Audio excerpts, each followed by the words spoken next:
L'auto-sabotage, ce qui t'a sauvé hier peut te freiner aujourd'hui. Tu as déjà remarqué comme certaines de tes réactions reviennent presque automatiquement? Tu veux avancer mais tu contrôles tout. Tu veux faire confiance mais tu anticipes le pire. Tu veux dire non mais tu souris et tu dis oui. Tu veux te reposer mais tu culpabilises. Tu veux demander de l'aide mais tu fais tout toute seule. Tu veux changer, mais une part de toi s'accroche à ce qu'elle connaît. Et parfois, face à ces réactions, on se juge très vite. On se dit, je suis encore en train de saboter, je n'ai pas évolué, je retombe dans mes travers, je suis vraiment un cas désespéré, je devrais avoir dépassé ça depuis longtemps.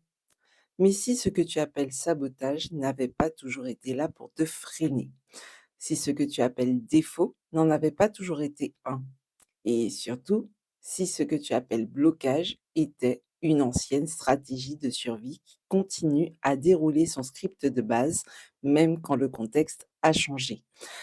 Parce que souvent, ce qui te freine aujourd'hui est précisément ce qui t'a permis de survivre hier. Ce qui te pèse a peut-être été ton armure à un moment donné. Et ce qui t'empêche d'avancer maintenant a probablement été ce qui t'a permis de ne pas t'effondrer auparavant. Et c'est pour ça qu'on ne peut pas se contenter de se battre contre ces mécanismes, parce qu'ils n'ont pas été créés initialement pour nous détruire. S'ils se sont intégrés à notre fonctionnement, c'était pour nous garder en vie. Ce qui t'a sauvé hier peut te faire obstacle aujourd'hui. L'auto-sabotage. Et si on osait en parler autrement? Bienvenue dans Le Bonheur à la vie à la mort, le podcast où on se choisit en optimisant ses ressources sans se renier ni s'ignorer. Je suis Victoria Bonheur, accompagnatrice en élévation personnelle, tisseuse d'élan fluide et de clarté. Ce podcast est un espace de réflexion sans injonction pour celles et ceux qui veulent vivre autrement, avec plus de justesse, plus de paix, plus de présence. Aujourd'hui, nous continuons notre exploration des mécanismes du changement. Dans l'épisode précédent, je te partageais une idée que l'on oublie souvent. Le changement signifie aussi la mort d'une ancienne forme de vie, l'écroulement d'une ancienne version de soi. Et quand on ne reconnaît pas cette mort, quand on ne prend pas le temps de voir ce qui est en train de disparaître, on peut en subir le contre-coup. Mais il y a aussi autre chose à comprendre. Si une part de nous résiste au changement, ce n'est pas parce qu'elle veut nous empêcher de vivre. Elle résiste parce que c'est ainsi qu'elle a appris à nous protéger d'une certaine manière. Elle a un programme archaïque, une mission révolue, une ancienne lecture du danger qui n'est plus adaptée à notre réalité actuelle. C'est un système installé pour nous maintenir en sécurité qui, à force, peut finir par nous enfermer davantage qu'il ne nous protège réellement. Et même si cette stratégie devient inconfortable aujourd'hui, son existence témoigne du fait qu'elle a été utile à un moment donné. C'est exactement pour ça que j'aime parler d'équipe interne. Parce que lorsque tu regardes ce qui se passe en toi comme faisant partie de ton équipe, tu ne vois plus seulement les problèmes à corriger. Tu commences à voir des membres à écouter, des rôles à comprendre, des énergies à repositionner, des stratégies à mettre à jour. Ton corps, ton mental, ton ego, tes émotions, tes élans, tes parts blessées, tes parts ambitieuses, etc. Tout cela fait partie de toi. Toutes ces parties de toi essayent à leur manière de contribuer à ta survie et à ton bien-être. Pas toujours de la meilleure des façons, ni même au bon moment, je te l'accorde. Mais en fait, elles fonctionnent avec les outils et les informations dont elles disposent. Et c'est rarement de façon aléatoire parce qu'elles s'appuient sur ton histoire personnelle. Prenons un exemple, le contrôle. Quand on a décidé de lâcher prise, on peut facilement se reprocher de vouloir toujours tout contrôler, tout prévoir, tout vérifier, tout anticiper. On peut se dire, je suis trop rigide, je n'arrive pas à lâcher prise, je ne sais pas déléguer car je veux tout maîtriser, je me complique la vie. Et oui, parfois, le contrôle devient épuisant parce qu'il nous met sous tension, il réduit la perspective, il étouffe la spontanéité. Il nous empêche de faire confiance et il nous donne l'impression que si tout n'est pas sécurisé, rien n'est possible. Mais avant de condamner cette part qui veut tout régenter, on peut se demander qu'a-t-elle essayé de protéger? Parce qu'à un moment donné de notre vie, contrôler nous a permis de ne pas être pris ou prise au dépourvu. Peut-être qu'on a entendu des reproches qui nous ont marqués et pour éviter de revivre cette situation, on a mis en place un système pour tenter de tout prévoir. Et peut-être qu'anticiper nous a aidés à nous sentir moins vulnérables. Peut-être que tout organiser nous a servi à survivre dans un environnement instable. Alors aujourd'hui, oui, cette stratégie peut nous limiter, mais à l'origine, elle n'est pas née pour nous contraindre. Elle a émergé pour nous sécuriser. Et c'est la même chose avec le fait de tout faire seul. Aujourd'hui, tu peux en souffrir, tu peux te sentir épuisé, tu peux avoir l'impression de porter trop, de ne pas savoir demander, de ne pas savoir recevoir, de ne pas faire confiance. Mais il est fort probable qu'à un moment, faire seul était l'option la plus acceptable pour toi. Peut-être que demander n'était pas sûr, ou peut-être que quand tu as dû compter sur les autres, tu t'es retrouvé déçu et démuni. On t'a peut-être appris qu'il fallait être fort ou forte et qu'on a valorisé ton autonomie au point de minimiser et d'oublier ton besoin de soutien. Cette part de toi qui contrôle tout a appris à dire: «Je m'en occupe, je ne dérange pas, je ne dépends de personne, mieux vaut faire seul que de risquer d'être mal entouré, je vais réussir à tenir le coup», et sans doute que cette stratégie t'a vraiment aidé dans le passé. Mais aujourd'hui, elle peut devenir une entrave à ta progression, parce que ce qui a justifié de rester seul hier peut t'empêcher de recevoir aujourd'hui.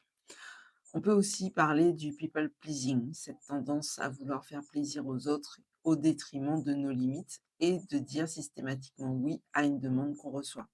Même quand on pense non ou qu'une part de nous n'est pas d'accord, même quand le corps se contracte, même quand on sent qu'on est en train de dépasser une ou plusieurs de nos limites. On peut se blâmer de réagir ainsi. Je ne sais pas m'affirmer, je suis faible, je me laisse faire, je suis trop gentille. Mais peut-être qu'à un moment, dire oui t'a protégé. Parce que dire oui t'a servi à éviter les conflits, à éviter le rejet, une punition, ou ça t'a permis de préserver ta place et d'éviter de déclencher une punition ou la colère de quelqu'un. Alors cette part de toi a retenu: pour être en sécurité, il faut être agréable. Pour être aimé, il faut s'adapter. Pour ne pas être abandonné, il faut éviter de déplaire. Et aujourd'hui, si cette stratégie peut t'abîmer, sache qu'elle n'est pas apparue par hasard. Elle a cristallisé une forme d'intelligence de survie. Même la fuite a une fonction de préservation. Fuir une conversation, repousser une décision, éviter un engagement, minimiser son propre désir, se dédouaner face à sa responsabilité. Sur le moment, on peut se traiter de lâche, on peut se dire qu'on évite, qu'on procrastine, qu'on n'affronte rien. Mais parfois, la fuite, c'est la meilleure option qu'une part de nous a trouvée pour éviter de se retrouver dans une situation où on se sentait impuissant ou impuissante, pour ne pas revivre une douleur, pour gagner du temps, pour préserver un minimum d'équilibre, ne pas s'effondrer ni exploser.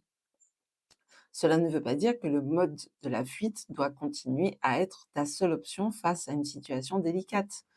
Cela ne veut pas dire non plus qu'il faut rester dans cet évitement. Mais avant de dénigrer cette stratégie de survie et de t'insulter au passage, on peut essayer de comprendre ce qu'elle protège. Parce qu'un mécanisme qui se répète suit une certaine logique, même quand cette logique n'est plus adaptée à ta situation actuelle. C'est là toute la subtilité de l'apprentissage et de la remise en question de l'ordre établi. Une stratégie peut avoir été juste à un moment donné et ne plus l'être aujourd'hui. Elle peut avoir été utile et adaptée pour la situation d'hier, mais aujourd'hui, ça devient vraiment trop coûteux. Elle peut avoir été une protection et devenir une entrave. C'est souvent cela qui se joue dans le changement. Quand tu veux évoluer, tu ne rencontres pas seulement ton envie de nouveauté, tu rencontres aussi toutes les parts de toi qui ont appris à te protéger dans l'ancien monde. Et ces mécanismes ne comprennent pas forcément tout de suite que le contexte a changé, que tu as de nouveaux objectifs, que les paramètres sont différents. Ils ne savent pas toujours que tu as grandi, que tu as appris, que tu as plus de ressources, que maintenant tu peux demander de l'aide, tu peux dire non, tu peux choisir autrement. Bref, que tu n'es plus exactement la même personne qu'avant et que tu n'as plus besoin d'utiliser la même stratégie pour survivre. Alors ils continuent, ils suivent l'ancien script et activent les réflexes d'antan. Ils ressortent des outils bien affûtés mais devenus inadaptés dans la nouvelle situation et ils appliquent des consignes qui sont désuètes. Un peu comme un membre de l'équipe qui continuerait à suivre un vieux protocole parce que personne ne lui a dit que l'objectif avait changé et que la procédure aussi. Il ne fait pas exprès de ralentir le mouvement. Il fait ce qu'il connaît. Il fait ce qui a déjà fonctionné. Il remplit la mission pour laquelle il a été investi au départ. Et donc, du coup, il fait ce qu'il croit encore être nécessaire. Et c'est là que le leadership intrapersonnel devient essentiel. Parce que si tu te contentes de dire arrête, change, tu me fatigues, tu me bloques, tu es nul, tu es encore en train de tout gâcher, je ne fais que me saboter, tu ne fais en fait que renforcer ton mal-être. Parce que la part de toi qui fonctionne avec les anciens mécanismes, elle fait de son mieux avec les consignes qu'elle connaît. Elle ne va pas deviner comme par magie que ses attributions ont changé. Et en bon élément qu'elle est, elle va vouloir faire encore mieux ce qu'elle sait déjà faire pour ne plus recevoir de reproches. Sauf qu'elle intervient toujours au mauvais endroit puisqu'elle n'a pas reçu les bons paramètres. Un vrai changement demande un autre type d'interaction, une conversation plus directe et surtout plus explicite. Quelque chose qui pourrait commencer par je vois ce que tu as essayé de faire, je vois que tu as voulu me protéger, je sais que tu fais de ton mieux à partir de ce que tu connaissais, mais l'objectif a désormais changé et j'ai besoin que tu interviennes à un autre poste avec ce que tu sais déjà faire et que tu fais d'ailleurs super bien.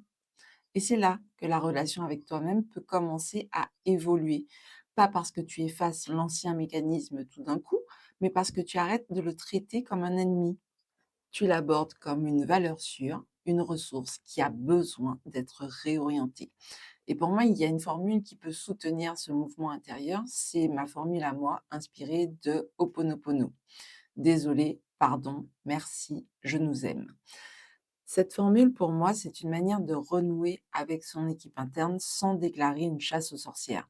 On ne vient pas accuser, on vient reconnaître, réparer, remercier et réorienter. Je vais prendre le temps de l'expliquer parce qu'elle n'est pas anodine. Quand je dis désolé, je ne suis pas en train de me condamner, je reconnais. Je reconnais ce qui a été difficile, je reconnais ce qui a fait mal, je reconnais les moments où je n'ai pas su faire autrement, je reconnais les parts de moi que j'ai rejetées, je reconnais les besoins que je n'ai pas entendus, je reconnais les stratégies qui m'ont coûté. Désolé, ce n'est pas je suis coupable d'être comme je suis, c'est je vois que ça n'a pas toujours été simple, que toutes les parties de moi ont fait de leur mieux et que ça a été parfois difficile. Je reconnais que j'ai avancé tantôt en me dissociant de moi-même. C'est ça qu'on dit quand on dit je suis désolé. Ensuite, il y a pardon. Là encore, pas un pardon forcé, pas pour faire comme si tout allait bien, mais pardon, c'est une invitation à arrêter la guerre. Pardon pour les fois où je me suis parlé comme à un ennemi. Pardon pour les fois où j'ai traité mon corps comme un mauvais partenaire. Pardon pour les fois où j'ai méprisé la peur sans chercher à comprendre ce qu'elle surveillait. Pardon pour les fois où j'ai voulu désactiver un défaut sans voir la fonction qu'il avait eue auparavant. Pardon d'avoir confondu exigence et violence. Pardon d'avoir demandé à mon équipe interne de faire mieux sans lui donner davantage de ressources ni de soutien. Ce pardon n'est pas là pour effacer les conséquences, il est là pour faire évoluer la relation de manière sécurisée. Parce que si je reste uniquement dans la condamnation, je continue à produire la même violence intérieure. Après pardon vient merci. Et ce merci est important, il est puissant parce qu'il reconnaît aussi ce qui s'est bien passé, ce qui a fonctionné. Il apporte justement la reconnaissance à toutes ces parts de nous qui ont tenu, qui ont protégé, qui ont trouvé une solution, même imparfaite, et qui nous ont permis de survivre, de continuer. Cela englobe les parts de nous qui ont appris à anticiper, à s'adapter, qui ont appris à contrôler pour se sentir moins perdus, qui ont appris à tout porter parce que c'était la seule option envisageable à ce moment-là. Celles qui ont appris à se taire parce qu'à un moment donné, parler n'était peut-être pas possible. Merci ne veut pas dire je veux garder cette stratégie telle qu'elle est actuellement. Merci veut dire je conçois que tu as une fonction qui a été nécessaire d'activer à un moment précis. Je valorise ce que tu as mis en place. Je me rappelle que tu as contribué à ma survie. J'admets que même maladroitement, tu voulais mon bien. Et enfin, je nous aime. Pas seulement je t'aime comme si je parlais à une part séparée de moi, je nous aime parce qu'il y a moi aujourd'hui et il y a toutes les parties de moi qui ont traversé l'expérience de la vie à mes côtés. Toutes les versions, toutes les stratégies, toutes les protections, toutes les maladresses, toutes les tentatives, toutes ces anciennes façons d'aimer, de survivre, de tenir, de fuir, de se défendre, de chercher de la sécurité. Je nous aime, la part qui a compris, la part qui ne comprend pas encore, la part qui veut changer, celle qui a peur du changement, la part qui rêve grand, je nous aime. La part qui s'accroche à l'ancien, celle qui veut s'ouvrir, celle qui veut encore se protéger. Je nous aime. Non pas parce que tout est parfait, ni parce que tout est réglé, mais parce que nous faisons partie du même être. Parce que je ne veux plus construire mon évolution sur le rejet d'une partie de moi. Parce que si je veux avancer de manière plus unifiée, je dois arrêter de vouloir laisser des morceaux de moi au bord du chemin, alors qu'ils sont indissociables de moi-même. Et c'est pour ça que je trouve que cette formule est nécessaire. Désolé, pardon, merci, je nous aime. Elle permet de reconnaître ce qui a été difficile sans nier ce qui a fonctionné. Elle m'autorise à dire oui, cette stratégie est dépassée et en même temps, oui, elle m'a protégée. Elle me permet de dire oui, je veux changer et en même temps, non, je ne vais pas insulter la part de moi qui a fait de son mieux jusque-là.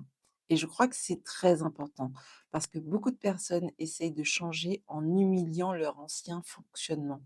Elles se disent: «Je ne veux plus être cette personne, je ne veux plus être faible, je ne veux plus être autant dans le contrôle, je ne veux plus être comme ceci ou comme cela» et je comprends.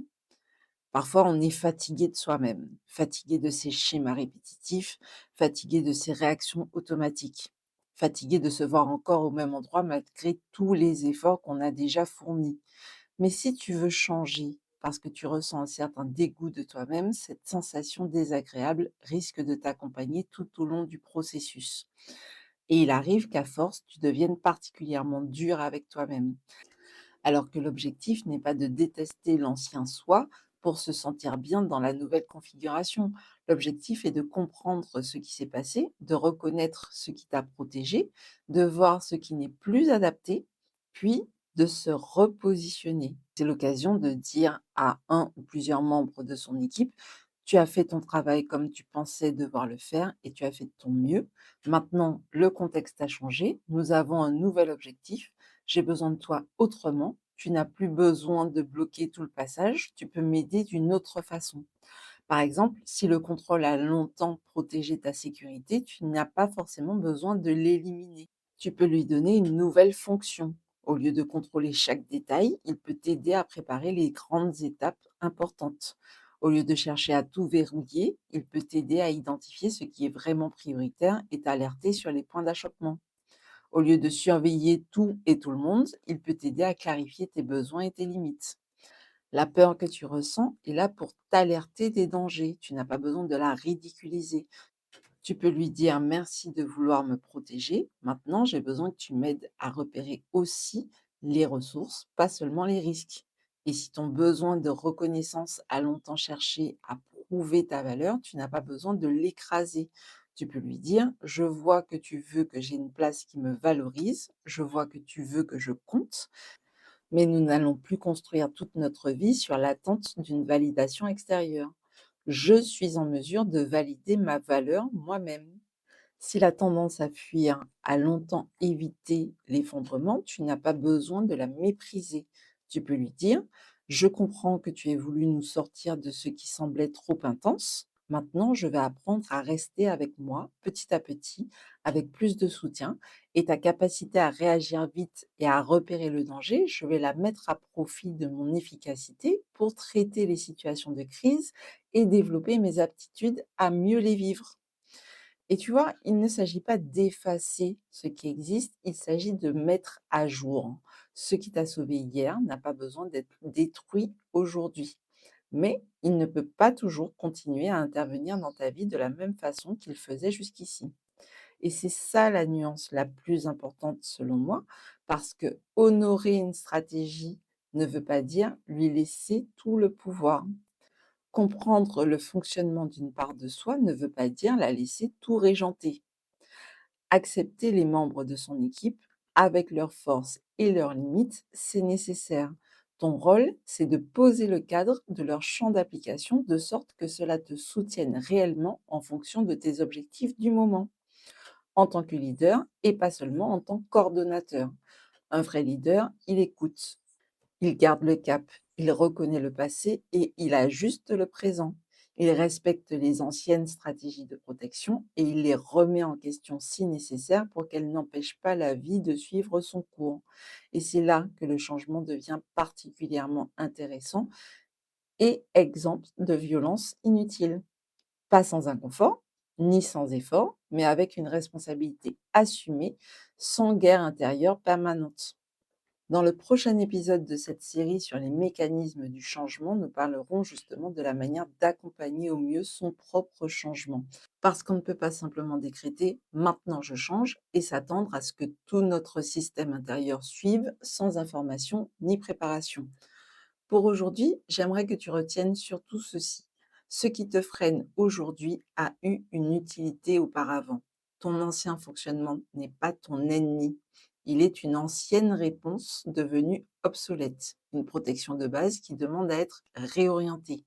Quand tu as l'impression que tu t'auto-sabotes, c'est sans doute une stratégie de survie qui est dépassée, qui ne sait pas encore comment s'intégrer dans ta nouvelle vision de vie. Alors, je t'invite à choisir une réaction que tu as tendance à blâmer chez toi, une réaction qui revient souvent. Ça peut être le contrôle, la fuite, le silence, l'hyperadaptation, le perfectionnisme, la procrastination, bref, peu importe. Choisis la première situation qui te vient en tête. Et au lieu de te demander pourquoi je suis encore comme ça, essaye de te demander à quoi cette stratégie m'a-t-elle déjà servi jusqu'ici? Qu'a-t-elle essayé de protéger? Dans quel contexte a-t-elle été utile? Qu'est-ce qu'elle me coûte aujourd'hui? Quelles aptitudes ai-je développées grâce à elle?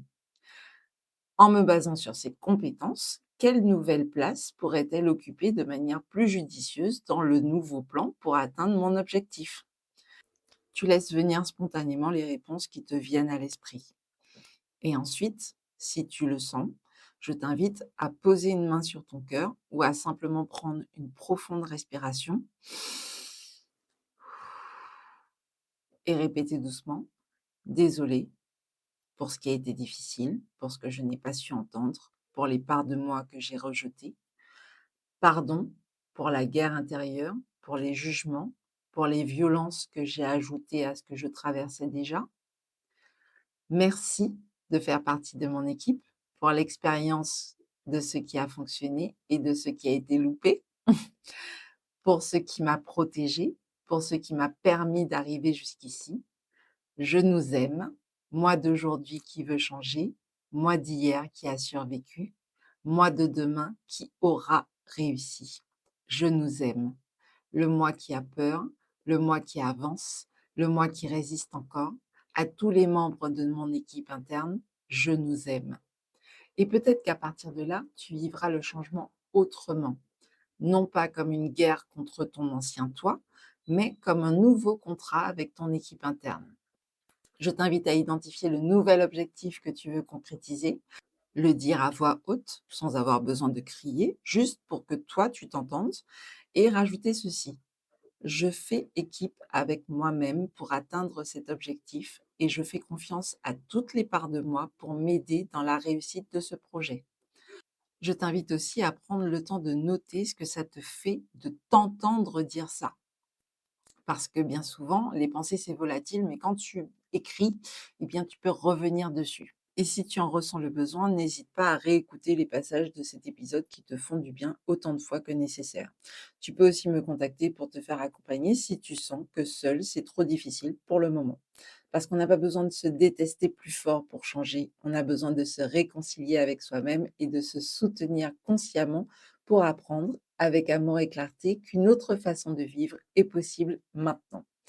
Merci encore d'être entré dans cette bulle avec moi. Je t'encourage à partager cet épisode si tu sens que ça peut aider quelqu'un que tu connais à renouer avec le bonheur et la joie. Si ce sujet t'a plu, n'hésite pas à laisser un like sous cette vidéo et un commentaire pour me dire ce qui a particulièrement résonné pour toi. Si tu as des questions, je t'invite aussi à les mettre dans l'espace commentaire, j'y répondrai avec grand plaisir.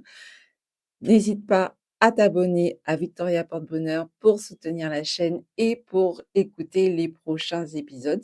Tu peux également me retrouver dès maintenant sur Instagram via Victoria Porte-Bonheur parce que le bonheur n'est pas un luxe, c'est un appel à l'alignement de soi, à la vie, à la mort. C'était Victoria Bonheur dans le bonheur, à la vie, à la mort, le podcast où on se choisit en optimisant nos ressources sans se renier ni s'ignorer. À bientôt!